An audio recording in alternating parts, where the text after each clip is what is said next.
जय श्री राम। जय सुर विप्र धेनु हितकारी, जय मद मोही कोह ब्रह्महारी।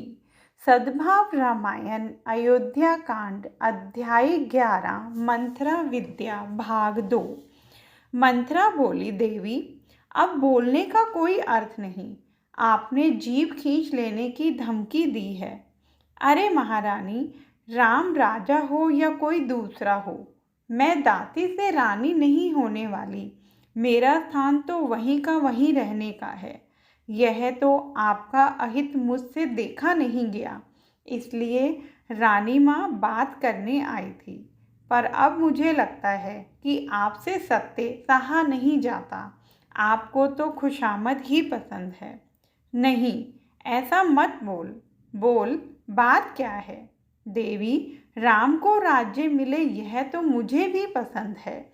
अयोध्या की परंपरा से क्या मैं परिचित नहीं? तो फिर, पर जिस रीति से राम को गद्दी मिलती है उसके पीछे की विचारधारा खराब है। माने देवी, 15 दिनों से राज्य अभिषेक की तैयारी चल रही है, फिर भी भरत को घर बुलाने को कोई विचार भी नहीं आया। आप ऐसा मानती हैं कि सब आपके अधीन है, पर महारानी यह आपकी भूल है। आप जिन्हें अपना मानती हैं वे पराये हुए हैं। देवी, मुझे दूसरा कोई दुख नहीं, पर महाराज दशरथ जी का लगाव आपसे ज़्यादा है। यह कौशल्या और सुमित्रा सहन नहीं कर सकती। आपकी सौतनों को आपसे ईर्ष्या होती है और इसी से महाराज दशरथ जी को फुसलाकर कौशल्या ने गद्दी राम को मिले ऐसा षड्यंत्र रचा है। जिस समय मैंने राज्याभिषेक का निर्णय सुना तब मुझे आनंद हुआ कि निर्णय सही है, पर कौशल्या ने अवधपति से कहा, राम राजा हो, फिर कैकेयी और भरत हमारे सेवक बनकर सेवा करें तो हमें अवध में रहने देना, नहीं तो भरत और कैकेयी को बंदी गृह में डाल देना। आपके लिए ऐसा निर्णय लिया गया है। कैकेयी यह बात मानने को तैयार नहीं थी। उसने कहा, मंथरा, तू बोली सो बोली, अब बस कर। मेहरबानी करके कौशल्या का नाम मत लेना। क्या वे यह कहेंगी कि गद्दी राम को मिले फिर भरत और कैकेयी को बंदी गृह में डाल देना? हाँ, यह मैं सुनकर आई हूँ। मैं मानने को तैयार नहीं हूँ। तेरे पास इसका कोई प्रमाण है? राम जननी के यदि ऐसे विचार हों तो उसकी कोख से राम जैसा बेटा जन्म न ले।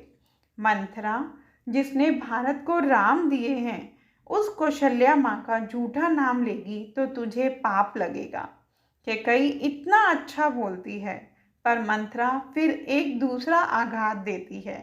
वह कहती है, देवी, सब बात ठीक है, राम जननी साध्वी है, पर समय नहीं आया तब तक आप इतना ही सोचिए, न कि 15 दिनों से रात दिन तैयारी चल रही है, फिर भी आपसे क्यों नहीं कहा गया?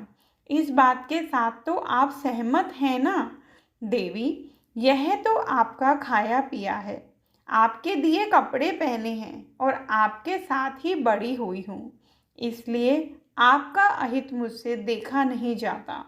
इसलिए यह कहती हूँ, बाकी तो राज्य जिसको मिलना हो उसे मिले, मुझे क्या लेना देना।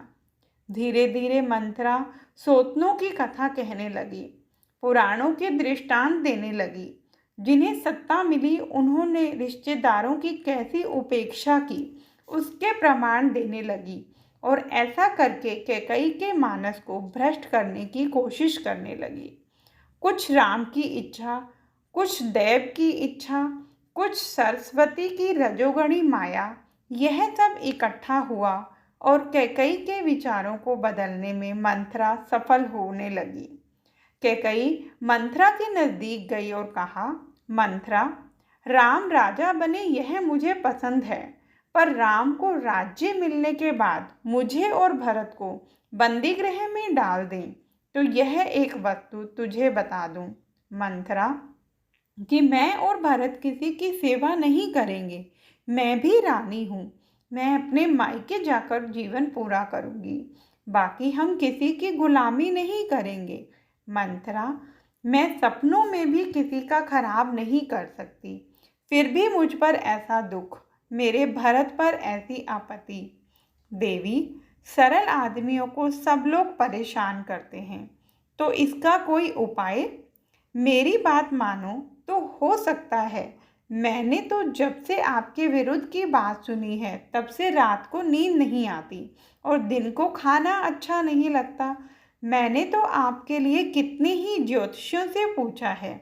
उन्होंने मुझसे कहा है कि यदि रानी तेरी सलाह स्वीकारेगी तो डूबने से बच जाएगी। आपको यदि पार लगना है तो मेरी सलाह स्वीकार कीजिए। ऐसा कहकर मंथरा कैकई के नज़दीक गई, कैकई को स्पर्श किया। मंथरा की माया काम कर गई। कैकई के मानस में जो समर्पण के संस्कार रह चुके थे वे मंथरा की कपट चतुराई से निकल गए और जीवन तक की विरासत में जो स्वार्थ के संस्कार लेकर आई थी वे खुल गए और उसमें से राम वनवास प्रकरण शुरू हुआ। जय श्री राम।